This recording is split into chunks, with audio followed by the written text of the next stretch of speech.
sun sha zuwa cewa. Salamu alaikum, salamu alaikum. Dan uwa. Ai idan kana son mutum. Dan uwa, wai wannan wace kalar waya kake yi ne? Na shirya tun ina daki na kana ta waya, har na shirya na fito zan fita unguwa. Wallahi waya ce nake yi da ni da Maryam. Da akatinka waya fiye da awa 10? Kai haba. Wallahi wani tsari ne ya zo daga kamfanin Almuwaffaq. Suna yin tsari ne na kira. Wanda kira za ka kira cikin sauki. Idan ka saka 1,500 za su yi maka linkin da layinka, za ka iya haɗawa da kai naka da na budurwa ka zama kamar mi anyu. Amma ya fi mi anyu. Saboda shi za ka yi linkin kamar waya 3. Shi ke nan kuwa na rika kiran Safiya daga Adamawa. Muna waya da my love. Kira min su miji ko za su sa na tsarin. A sakati ai wani sauki ya zo har gida. In dararen kira ne.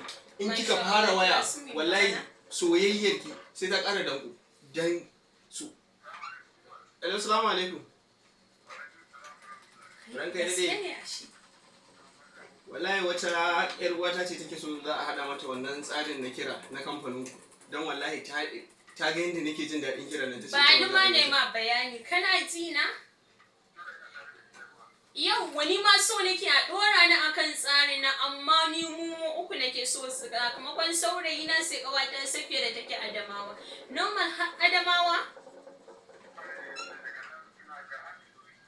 Wayyo! Har ilori. Shi nan sauki ya zo cikin gida an gama zan ɗauki nambar kai zan kira. Wa 080. Na sa. 31. Na sa. 23. 25. Na sa. 00. Na sa. Kin san kuma daɗi na da su wallahi ba su da girman kai duk lokacin da ka kira su a take za su ɗauka. Gara wasai har sai sun gaji ma da kira na. Wallahi har sai sun gaji. Ai wannan mutanen sun yi wai kuma kin san meye abin jin daɗin? Ko kiran su kai ko suka kira ka kiran kyauta ne ba za a ko sisin kwaban ka ba. Sauki ya zo har gida. Ai shi dai ki bari. Wallahi wannan mutanen yanzu suna taimakawa ba ma ba su da kowa ma taimakawa ba wulakanci ba komai ba iron nan ba ma kuma wasu ba za ki kira ki ji su yi ba kuma ba za a dauki idan kika kira su ba za a dauki kuɗin ki ba idan suka kira ba za a dauki kuɗin ki ba. Masha Allah dama irin haka muke nema. Almuwaffaq. Almuwaffaq yan gatan shalilan masoya. Ni ma zan iya faɗa ne? Almuwaffaq yan gatan shalilan masoya.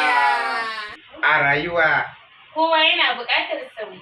Kamfanin Almuwaffaq ya zo muku da tsarin kira cikin sauƙi musamman gare ku ma'abota soyayya.